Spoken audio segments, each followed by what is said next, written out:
Good evening. You're watching Asia in Review, and I'm your host, David Day, and we've got a phenomenal program for you this afternoon with our two guests here, which I'm going to introduce in just a moment. And let me just set the stage. We're going to be talking about the important piece of business education that so many executives overlook or fail to see, and that has to do with the critical intersection of business and foreign policy, trade and commerce, and understanding how all these fit together. Because the typical business person, what they do is they're just out working to make a buck. And in the international arena, that's not enough. You need to know the whole big macro picture and understand what's going on with the given country. And to help us do that, I brought two of the critical liaisons between the business community and some very important organizations that can bring that education to you here in the studio. And here on my right is Mr. John Holman, the Senior Commercial Officer for Hawaii, the Pacific Islands, most of the Pacific, something like that? That's right, David. U.S. Commercial Service for the Department of Commerce. And John, I know you got a really busy schedule this evening, and I appreciate you taking time out of your office to come and spend time with us. It's going to be great to have you here. My pleasure. Thanks for having me. And on my left here is Michael Messina. Michael is the Director of Development for Pacific Forum, CSIS here in Honolulu. Mm-hmm. And Pacific Forum is a foreign policy, international affairs think tank. And you know, hey, I understand that just yesterday I found out that Pacific Forum, Mike, and its parent organization, the Center for Strategic International Studies in Washington, D.C., was some kind of a phenomenal award. Yeah. What was that? There was, I confess I forgot the name of the organization that did the study, but they ranked all the think tank world, think tanks around the world, and CSIS was ranked as the #1 in international affairs. Number one? Number one. I suppose the Pacific Forum had a little bit to do with kind of pushing them across the line there a bit, don't you think? We would certainly like to think so. Okay, all right. And actually, not to be outdone by Pacific Forum's global recognition, is the Hawaii office of the U.S. Commercial Service here at the Foreign Trade Zone. And John, I understand that this last year, your office had some kind of mind-blowing statistics on trade and business development for Hawaii companies. And am I right? Sure. We turned in some record numbers, tops in the nation for return on investment to help U.S. companies, in our case here, Hawaii companies, grow their international business. Wait. Are you saying the Hawaii operation of the U.S. Commercial Service was the top in the country? Right. In terms of return on investment. So just so for a little bit of context, our agency, the U.S. Commercial Service, within the U.S. Department of Commerce, our mandate is to help U.S. companies grow their international business. And so worldwide, last year, for every dollar in taxpayer funding we received, we generated $215 in sales for U.S. companies. Now, that's our agency around the world collectively. Our office here in Honolulu, last year, for every dollar in taxpayer funding we received, we generated $7,042 in sales for Hawaii companies to the tune of about $830 million. So we're pretty proud of that. Good Lord. I mean, that is a, you know, if you've, look, ladies and gentlemen, if you've got a business here in Hawaii and you are thinking about, you're looking around at this market and this economy and you're thinking, man, I better look about to make my own economy. These statistics that Mr. Holman has just shared with you, they ought to be pretty exciting to you. And you've got some big contracts in that package, don't you? Absolutely. And let's just talk to our audience, those of you who may not know, let's talk about just one of those deals that's kind of the, kind of the lodestar, if you will, for the whole package, setting the pace for the Hawaii business community. Let's Sure. give an example. So we have a great company here in Hawaii called Sopaji, and that's a company that's a market leader in micro-concentrated solar power. So they've developed a solar panel that's unique in the world, and now they're finding partners around the world to sell this technology and install solar farms. And so last year they were looking at the Thailand market, and they found a partner in that country in which to do business, but they weren't quite sure if this was the right partner, if they had the capabilities that SOPAG needed in order to be successful in that country. And so through our office, coordinating with my colleagues at the U.S. Embassy in Bangkok, we looked at this partner firm, did a full background analysis on the company and their capabilities. We actually sent someone from the embassy out to their company, met with all their top executives, and came back with some really positive feedback and glowing reviews on the company and their capability to be an effective partner for SOPAG. And as a result of those findings, SOPAG was able to then sign a deal worth over $500 million in growing their business through that market. Let me translate what he just said. That's over half a B with a B, $billion. Boy, that's kind of raising the bar for the Hawaii business community, isn't Absolutely. It's creating new jobs here in Hawaii for this company and high-paying jobs in an emerging technology. So very exciting. You know, that it's important that you understand kind of the relationship, which may not be apparent at first, between these two gentlemen on either side of me and what they can do for you and your business. And so to help you understand that, I'm going to talk a little bit about what it is, what kind of services, and what kind of information you can get as a business owner from these two liaisons. And you have to appreciate that John is a liaison for the U.S. government and the private sector, the business community. And Mike is a liaison between a foreign policy think tank and the private sector or the business community. So these two subject matters have their key liaison people in this studio with us today for this show. And I think by the end of this program, you'll have a tremendous appreciation of the resources that you ought to be tapping into so that you can maximize the return on your investment, minimize the risk in doing business abroad. And so, Mike, let me turn to you for a second. Let's talk about, you know, we've mentioned briefly that Pacific Forum is a foreign policy think tank. That's correct. And so let's share with our audience a little bit about the programs, kind of what are the programs that members participate in? Well, here in Hawaii, we conduct a lot of our work around the Asia Pacific. Here in Hawaii, we do have a number of local programs, and we bring, when different dignitaries or ambassadors or people from all around Asia are coming through, we'll usually bring them in to speak to our members, and they give a good sense of what's going on and what's coming down the road in different areas. For example, we just had a gentleman from the Korea International Trade Association, one of our board members, and we got to talk to him a little about the Chorus Free Trade Agreement and you know, some potential hiccups that may be coming down the road that are occurring in Korean politics and not with U.S. politics, as you know most people here in the U.S. pay attention to. So there's a couple different aspects to be paying attention to, and we help bring some light to that.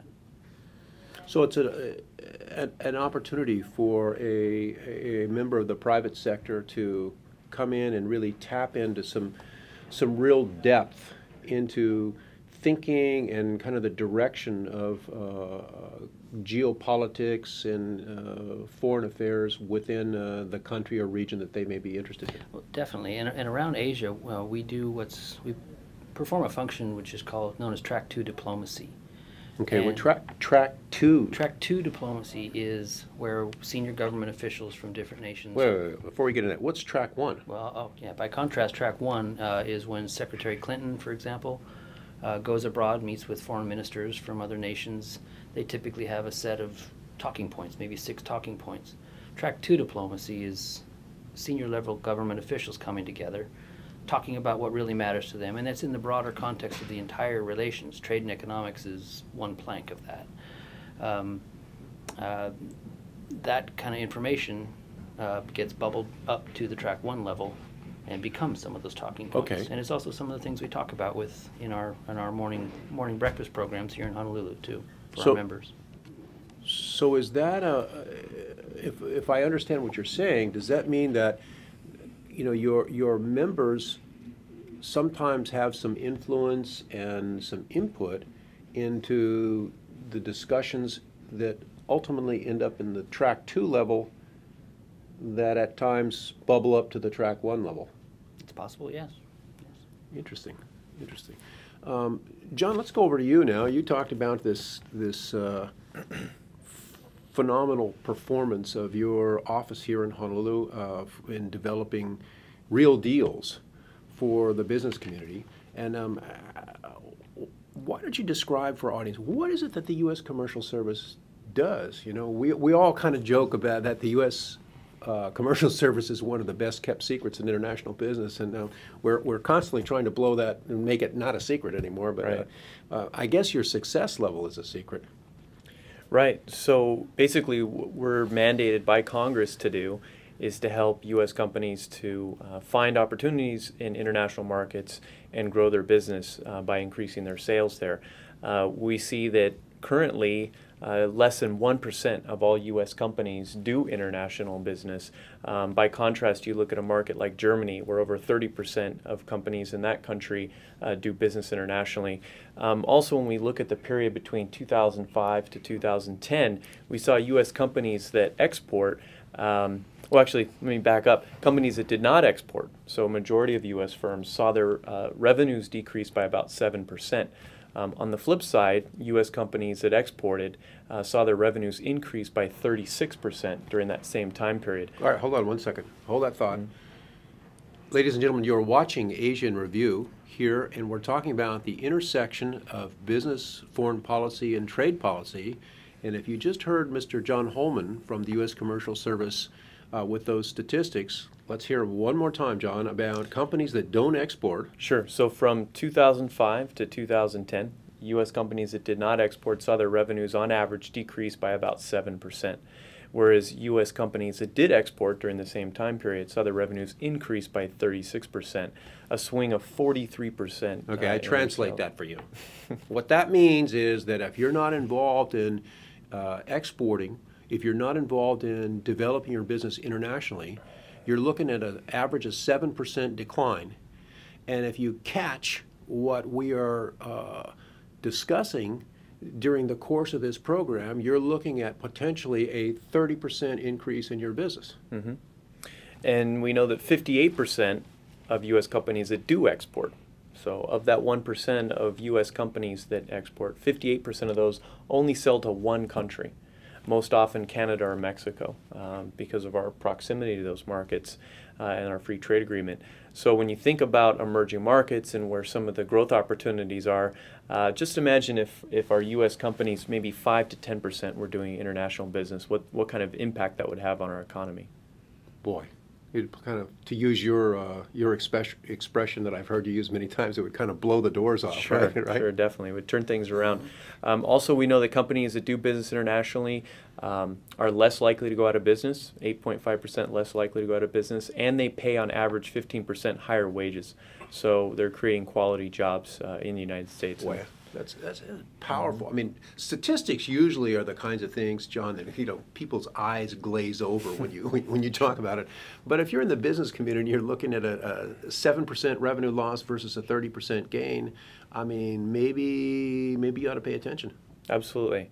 So let me ask you this: how does somebody let's say I'm an owner of a business. How do I take advantage of the U.S. Commercial Service? How do I use you folks? Sure. What can you do for me? Well, we have offices in 109 cities around the United States, including here in Honolulu, and in over 75 countries around the world. The first thing they can do is either call our office locally, or go on our website, export.gov.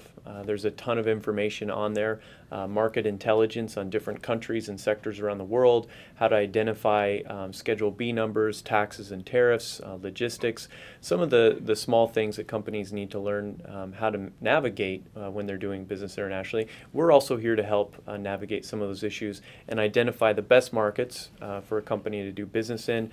What I always encourage companies to do is take what we call the path of least resistance. So what market can they get into with the least amount of effort in the shortest amount of time and the least cost and generate the greatest return?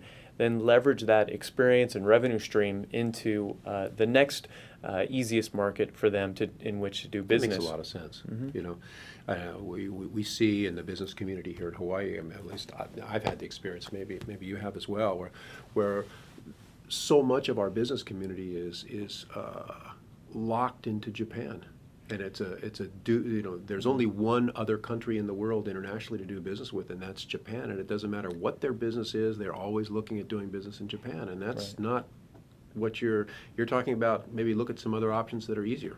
Right, and Japan is a great country and a close partner of us here in Hawaii. And there's a lot of cultural linkages and history between Hawaii and Japan, of course. But in terms of selling a product, Japan is one of the strictest countries in the world in terms of regulations and their tax and tariff structure. So, you know, when you're dealing with a partner overseas, it may be easier to start with a market like Canada or Australia or Singapore.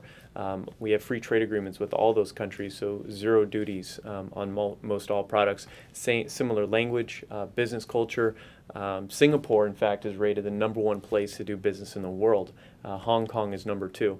And so we want companies to learn the ropes of doing business internationally, and then maybe later on look at a market like Japan and pursue the growth opportunities in that market. I mean, that's a real practical strategy to build on the experience and then leverage on out from there. Mike, let's go back to Pacific Forum for a moment here.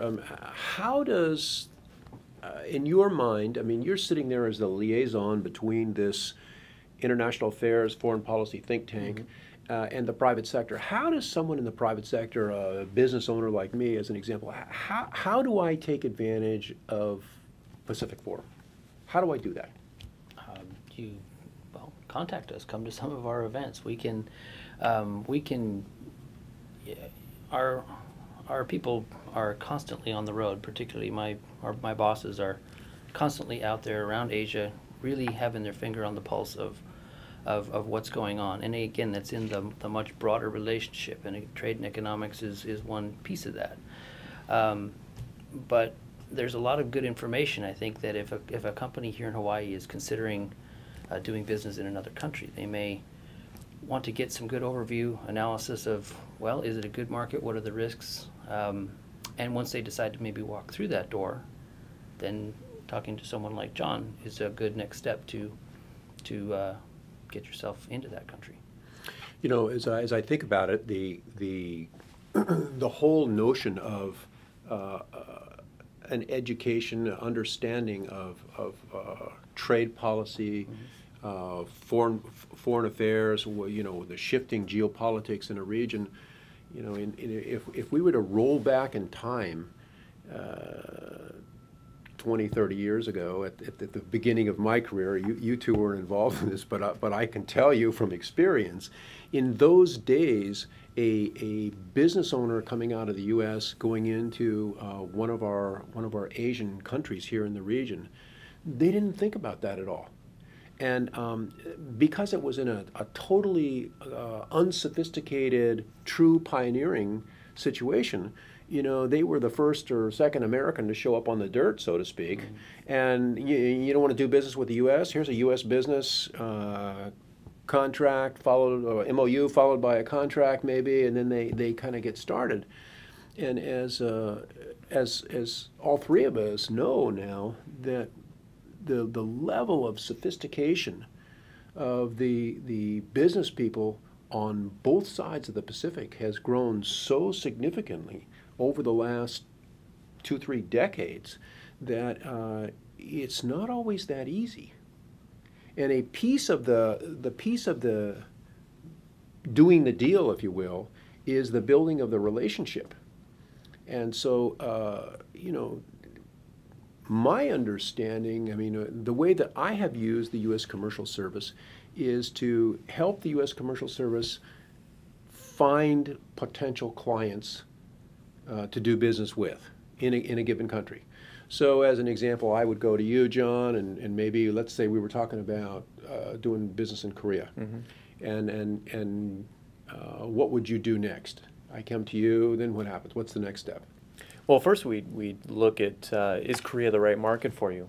Maybe it is. Maybe you have some insight in terms of why Korea is a good market for your product or service. Maybe you've heard a little bit, but maybe we need to refocus and identify a market that may be better suited. If we decide that Korea is the right market, then we discuss your strategy a little bit, and we look at what are some of the limitations you're currently facing, whether it be capacity or personnel or capital.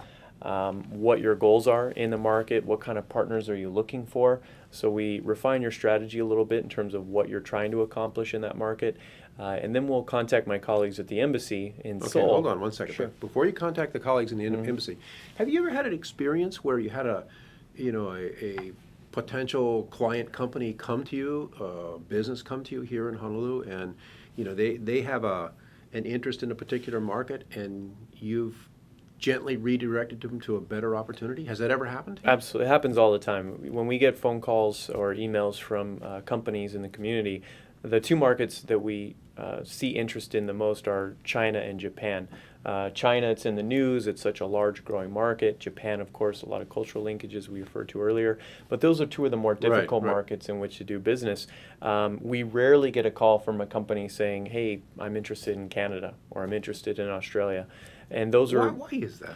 I think it's maybe what's top of mind, whether some of these other markets are in the news, or maybe they have friends or family that have been to those countries recently, and they hear that there may be an opportunity. And not to discount, there may be opportunities, and that's why when you first come to me and say, I'm interested in Korea, we'd have a discussion, find out, well, why are you interested in Korea? Maybe you have some insight in terms of why you have good potential there. All right, so now let's go back. I interrupted you. And so you make the phone call to the embassy, and let's stick with Korea for purposes of our case study here. So then what happens? So we have American Foreign Service officers with the Department of Commerce based there at the embassy, and we employ local staff as well that know the industries, speak the language, and can find those those best partners for you. So we'd start a conversation with them and find out, who are you looking for, what kind of qualifications in a partner would be best suited for you. And then we'd assess a little bit more about what your strategy is. They'd have some quality insight on the ground in Korea in terms of how you might shift your strategy.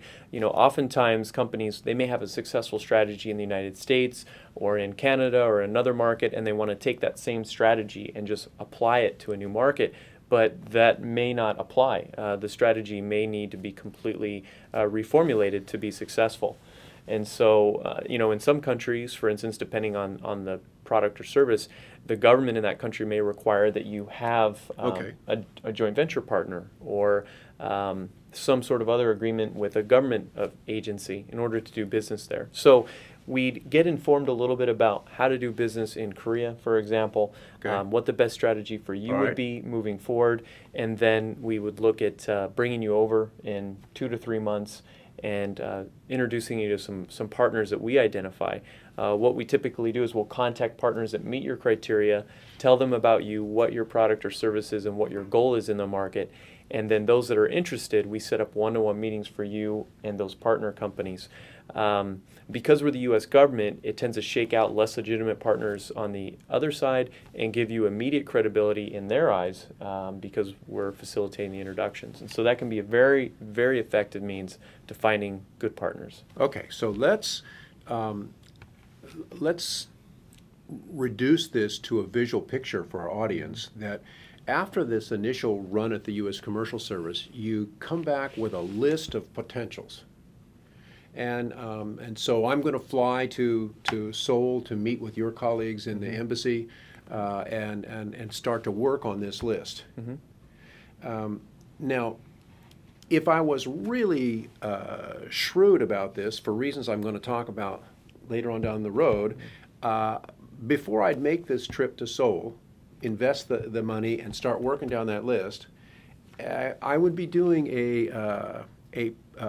I'm not going to use the term track two, okay, because that'll confuse things. A parallel track of intellectual study on the potential country. I've started with the U.S. Commercial Service, and what I'm going to do is work as a member of Pacific Forum.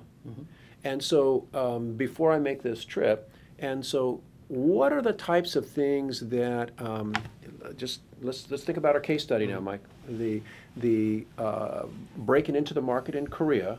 What's the type of intellectual background or education that I would pick up in working with Pacific Forum before I make this trip to Seoul? What could I get? Well, in this case study, for example, if we're using Korea, right now the KORUS, Korea-U.S. Free Trade Agreement is about to go into effect, which lowers tariffs on U.S. goods, and it's expected there's going to be quite a bit of interest from more U.S. companies, and hopefully using John's services to go try and break into the market. All right, let me stop you right there. All right, I know that. Okay. I read CNN. I got that first paragraph. What's the backstory or the depth beneath that? Right. What you may not know, I mean, you may be a very enthusiastic business person. Oh, if the tariffs are coming down, my products will be competitive. I know people like that. That's all they know, and they're on the Korean Airlines flight but the next morning. But you may morning. not know what's going on in Korean politics currently. Why is that important? Well, it may affect your longer-term your business decision to be in the Korean market. The Korean politics? Correct. I'll give you an example. Okay. Currently, the Korean opposition party is threatening Korean internal politics. They're threatening to possibly repeal KORUS if they were to take power in the December elections. Repeal the U.S.-Korea Free Trade Agreement. Or renegotiate certain elements of it. But it took 5 years to come together, and that was largely due to some of our own politics. But if you're a businessman here in Hawaii and you're looking to enter the Korean market and you're thinking my products are going to go in duty free, yes, they will after March 15th. But there is a possibility now that you may not have known about that it could become muddy again by next year. And those are the kinds of things that in your business planning you kind of need to have an idea of what's going on that way. Okay, so now using our case study, I'm prepared to get on the plane. I've got some real depth and understanding of the current trade agreement between the United States and South Korea.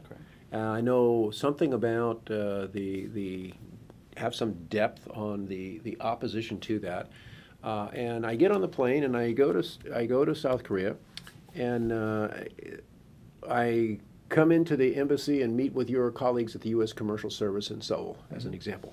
And so what happens then? Just to add on what Michael was saying, I think all the market intelligence that you have will better inform your decisions, both in the present moment and also looking longer term. So what Pacific Forum can add certainly will enhance your understanding of the market and where things are heading, and you can make better business decisions based on that. So when you arrive at the embassy, you'll sit down with my colleagues and they'll give you what we call a market briefing, kind of an overview of what's going on from an business perspective on the ground. What's some of the business etiquette that you'll want to follow? What's some of the feedback we've received from the partners that we've contacted? What are some of their concerns, perhaps about your product or service? What are some of the selling points that we know will resonate with them? So that when you go into those meetings with them, you have a full understanding of who you're meeting with and what you'll need to say to close those deals and be successful. Okay, so we know, the three of us know very well that doing a business deal in this day and age in the Asia-Pacific region, there's a really important component piece of it, and that is developing a relationship with your prospective partner or company that you're going to distribute or you're going to be doing business with, right?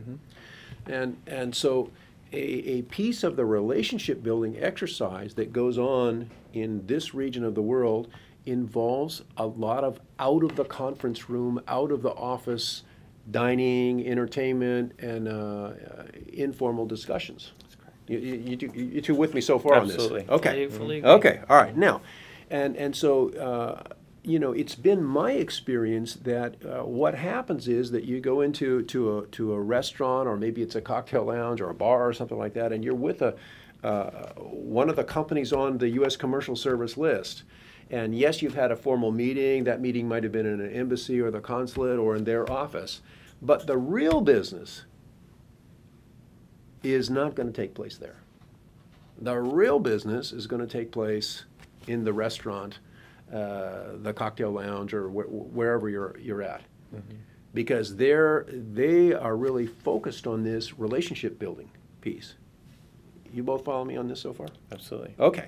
So in that relationship building piece, what my experience has been is there's always a kind of a testing discussion that starts from the prospective foreign partner.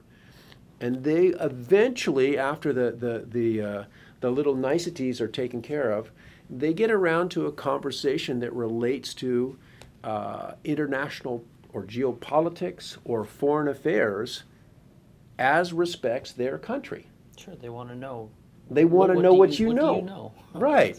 And so, and I know, Mike, in your private sector work, you've experienced this time and time again. Sure. And it helps to just get a good worldview, particularly with the region you're going into, to be able to speak a little bit about what's going on in the corner of the world you happen to be visiting, as opposed to just being able to talk about U.S. politics, which they may not know much about, and it's not going to leave you much to discuss. You're going to make a much better impression on someone, on a potential business partner, if you've done your homework and you know what's going on in their sector of the world. Well, I think, and you're absolutely right. And I mean, do you see the significance?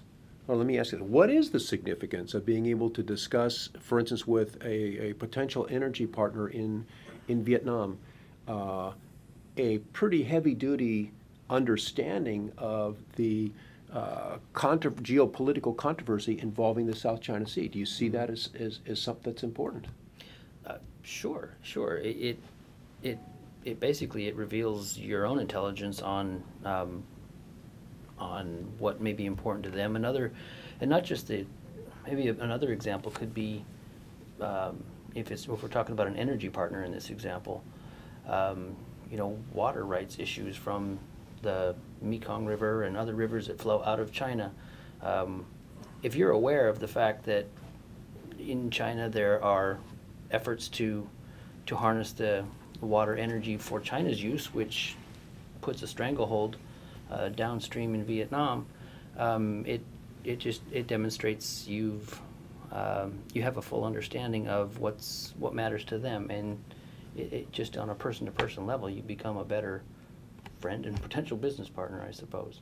I think it's important for you as the viewer here, as the audience, to appreciate what we're talking about here in this discussion is developing your own ability to build a relationship with a potential foreign partner once you get there, and as Mike Messina from Pacific Forum here has underscored, a critical piece of that is your ability to talk with some real depth and I'm not talking about the CNN sound bites or the little one paragraph stories, but to be able to really talk in some depth about the international geopolitical issues that affect that particular business that you're talking with and that country and their region. So if we were going back to our Korea case study now, I mean, and picture now, I've gone to Seoul, I've gone to the embassy, and I've got my list. I'm meeting with company number 4. We're out having dinner in Seoul. And Mike, just share with our audience here a little bit, what are some of the just general topics that could come up in that conversation that you might need to be prepared to talk in some depth about? Well, again, we talked a little bit ago about the Korea Free Trade Agreement. Those kinds of things will come up. But if you want to take a further step back, many in South Korea are concerned about what's going on in North Korea, and that's something that Pacific Forum follows quite a bit. So you're saying that a piece of doing a business deal in South Korea is the ability to talk in some depth about the crisis, the succession, the nuclear proliferation issues? Yeah, it's what's important to them as a society. It Okay. may not be so important in the U.S., but when you're right next to North Korea, it's a little more important when they've got nuclear capability. And 26 miles from the DMZ, it's pretty important. That's correct. But it's just part of relationship building, and that's Asia Business 101 is relationship building.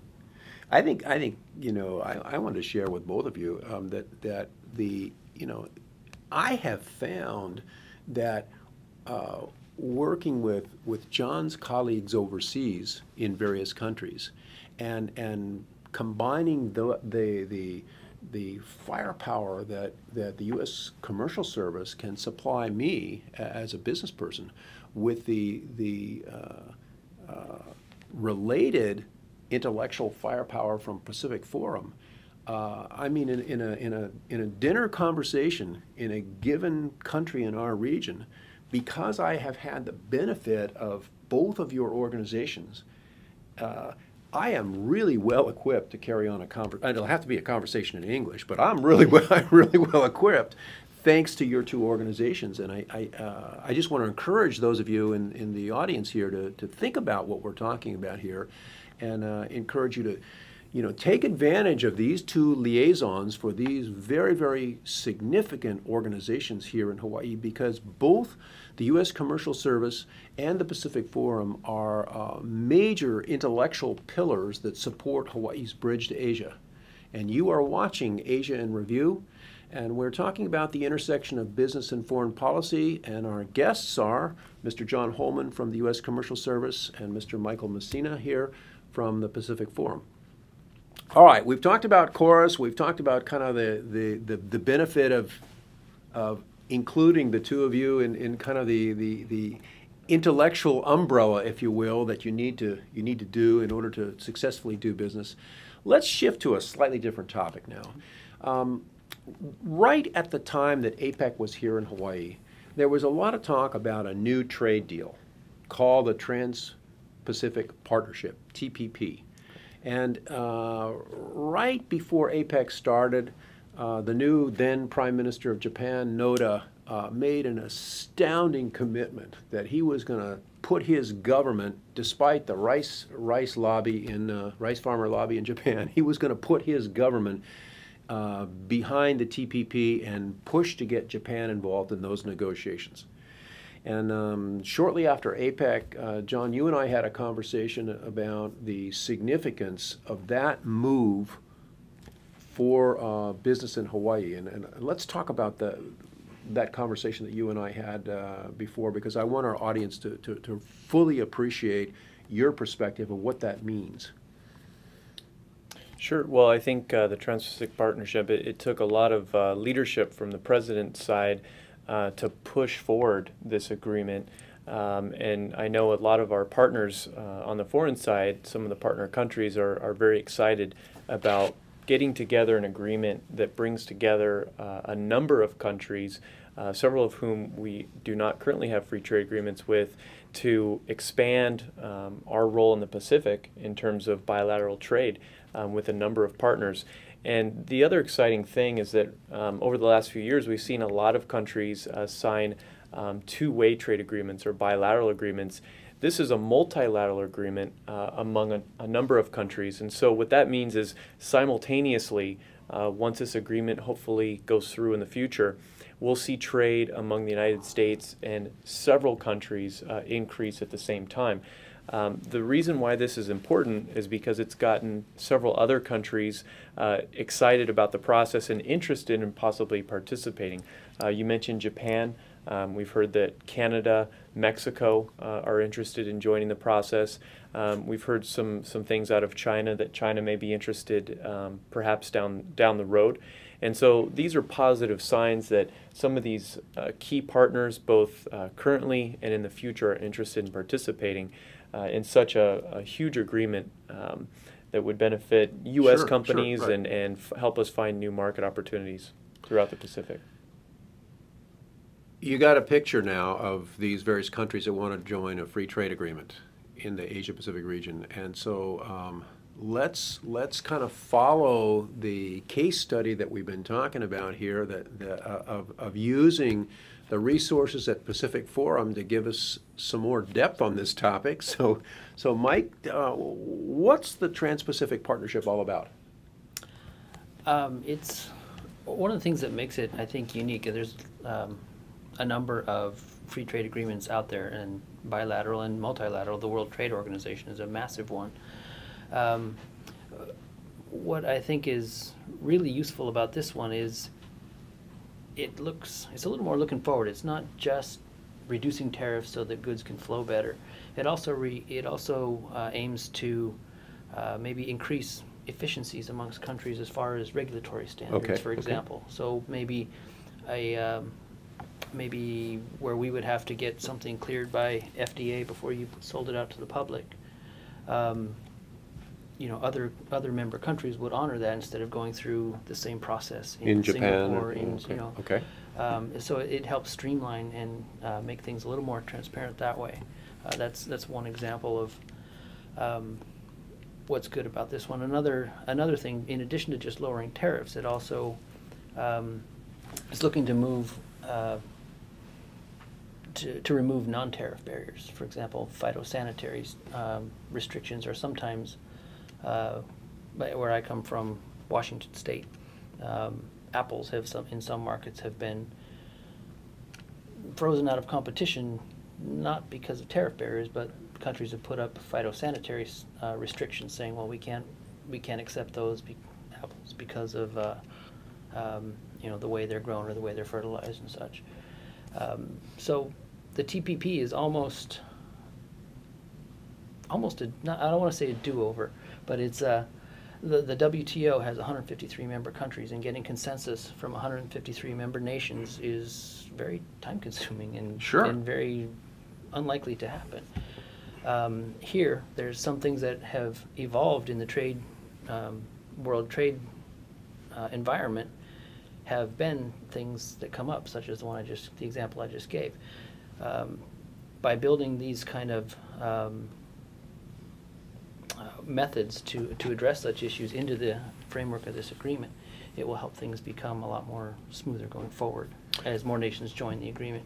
The reason that we're talking about this Trans-Pacific Partnership here is that if we look at a map of the Pacific region, Hawaii sits in the center of this proposed new free trade zone economically. So if John, you just mentioned that now Canada and Mexico are looking to join the negotiations for this whole free trade arena that is being negotiated now in the Pacific, and I believe maybe one of you can help me. There is in South America there is one or two countries that have Chile and Peru. Both Chile and Peru. Okay, so we got a bite, if you will, out of the South American side of the Pacific, and then of course Hawaii's in the middle. We've talked about Singapore already has a free trade agreement with the U.S., but they are in this TPP negotiations. Japan wants to join. What are some of the other countries that are coming in? Two that I'm kind of excited about are Malaysia and Vietnam. They're part of the negotiations, and they have been growing in terms of their economic prosperity, which means a potential better market for, maybe selfishly as an American, but better market for U.S. goods and for U.S. exports, which helps the U.S. economy propel itself forward. And when I talk about them be growing, one of the things that I think is important, and by way of example, or one of the things I think is important is that I view free trade as something that raises all boats. And it raises people's standard of living. And one of the examples I've used is If you scroll back 30 years to China, China was a closed society during the Cultural Revolution. The people of China didn't really prosper or grow. As they opened themselves out to the world. That's kind of a mild understatement. Yeah, you're right. As they opened themselves to the world and began conducting business around the world, people bought and sold goods that came from China. They built wealth. Yeah, they built wealth. A middle class about the size of the U.S. population in just one generation has gone from a lower class level to a middle class, and that's due to being an open society and trading freely with other nations. The other end of the spectrum is you can look at North Korea today. They're still a closed society, and their people are certainly not prospering. So I guess I believe that trade liberalization is a good thing for many nations, and that with Vietnam and Malaysia in particular, they're becoming more and more active on the international scene, and that's going to benefit the people, not only the people of the nations, but it'll benefit the U.S. as there's more things, just more demand for U.S. goods. Okay, that's very, very important that people understand that. So on the Asian side, Mike, we've got Vietnam, Malaysia, Japan coming in. Maybe. Who else is on there on the Asian side of things? Australia, Brunei. Australia, Brunei, New Zealand. New Zealand. New Zealand. Mm-hmm. That's right. Any others that you can think of at the moment? I think with the U.S. and Peru and Chile, did we hit 9? I think that's all of Okay, them. all right. Mm-hmm. So we have, and then with Japan, Canada, and Mexico potentially coming in. Have expressed interest. Expressed they interest. haven't officially All right. joined. Mm-hmm. All right. So we are talking about a enormously significant commercial free trade zone here in the Pacific, and With Hawaii at the hub. with Hawaii right in the center. So let me ask both of you gentlemen to look into your crystal ball. I mean, what do you think, Mike, about timetable for and likelihood of approval? What do you think? Well, the stated goal has been to conclude negotiations by the end of this year. I think probably next year. But all countries have expressed an interest in let's get it done, in some fast track approval, which again, by contrast with WTO, things at WTO take a very long They time. do. You can look to the Doha round as an example. Yeah, John, what do you see? Crystal ball. I actually think there's a possibility that the agreement will be concluded this year. I had the privilege of sitting in on some of the bilateral meetings during APEC, where our senior officials on the U.S. government side met with their counterparts in some of these partner countries. And I know our partners are very excited, enthusiastic about the agreement. I think the key is they want to maintain a high standard with this agreement, so that all the countries that participate maintain a high level of protection in terms of legal protections, the rule of law for companies doing business with partner countries, and ensure that it's going to be an agreement that will withstand over the long term. And so even though there's been expression of interest from some other countries, I think the partners would like to see a high standard agreement come through, and hopefully we'll see that this year, with the feeling that if other countries are willing to meet those high standards and participate, then they could accede and join the agreement at a later time. Okay. I agree. I think it's important that it get ratified Fast. with the first 9 countries, so that others who express interest don't dilute it a little bit, the high standards that are being proposed. So, we would love to join if we could just get rid of that IP protection thing, which would not be in the interest of or the spirit of the agreement. So anti-corruption measures Yeah, as well, okay. certainly crucial. So you see, once you get that first 9 in this thing could snowball into more countries in the region, with Hawaii at the hub. Yeah, but they'll be coming in at the higher standard I got you. level. Okay. So let's We'll go do first. Let's go back to this one example that you raised, Mike, about Malaysia, and let's talk about going back to our the original theme of this show in talking about the intersection of business and foreign policy here. And so Mike has just suggested that he's excited about looking at Malaysia as an up-and-coming economy and joining this TPP. And so I will throw out to the audience and to my guests here on this show that, okay, one of the things that I know that's about to happen in Malaysia is some potentially enormous political shift in that country. It has been ruled by a single political party, UMNO, the United Malay National Organization, since the country was first founded. And there is a threat of an opposition and elections coming up this year that could topple that one-party rule in Malaysia. And so the understanding of the political dynamics of Malaysia, that would be a piece of your risk analysis in knowing whether to do business in Malaysia, yes? Yes. Okay. Sure. And so the depth of understanding that you would need as a business person to understand where this election might go, who the opposition is, the significance of what David Day is talking about here, that would come from Pacific Forum. From Pacific Forum.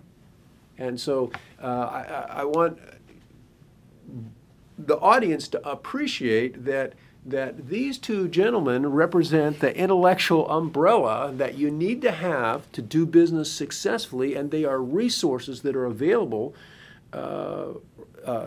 I'm saying that they are available here in Honolulu, but actually both of these gentlemen are liaisons for global organizations. So if you're watching this program in Kansas City, do you have an office in Kansas City?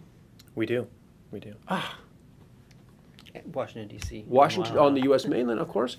And with the internet, there are a lot of free publications that are available from Pacific Forum, yes? Many. Many. And what is it? Export.gov. Export.gov.gov. Mm-hmm. And give our audience an example of what's some of the intellectual depth that's available on that website for free. How does that work? Sure. Something I always encourage companies to do is go on export.gov, register with the website, which is free, and then they have access to the market research library, which is over 100,000 market research reports on countries and sectors all over the world. So the country commercial guides tell U.S. companies everything you need to know about doing business in Canada, in South Korea, in Brazil, from a U.S. perspective. What are some of the trends? What are some of the regulatory processes? What are some of the best prospects for U.S. companies? And then there's also sector guides. So if you're in the cosmetics industry, what are some of the trends for cosmetics in Hong Kong? What are the demographics? What are some of the labeling requirements? What are some of the major trade shows? These reports answer all those questions, and it's absolutely free. All you need to do is go on export.gov, register with the site, and then access those reports. Sounds like you've been on that site before. Once or twice. Okay, all right. All right. So I'm going to give this is this is a chance for fair comment here. Let's flip over now and what's available at Pacific Forum. Similarly, you can go to Pacific Forum, pacforum.org, and that's org, and we have regional analysis from all around the U.S. and Asia. Give you a good overview of what's going on domestically in any number of nations. This, by the way, is real different than reading a CNN article or seeing a little video in the Wall Street Journal. Yeah, they're not Cliff Notes. We have a publication called Comparative Connections, which looks at different bilateral relations throughout the region, multilateral, individual countries, and then further still, there's you can. When you go onto pacforum.org, you're also on the CSIS website, which is the Center for Strategic and International Studies, and we have a number of publications, podcasts, trade policy analyses, just a wealth of information that will again help you decide whether to go through the door. And once you make that decision, then get onto exports.gov and keep digging deeper. So what we got here is the concept in this program that we've developed is the two-door approach to international business. You're looking at a market. You got to have door number one is Pacific Forum. And why is that door number one? It's the broader overview. The broader overview and the depth. So if you're involved in some kind of conversation on a geopolitical, international, foreign affairs issue, you're able to carry the ball. Sure. Okay. By the way, audience, we don't have a what's behind door number 3 here. So it's just two doors, and you only got these two to choose from. Okay.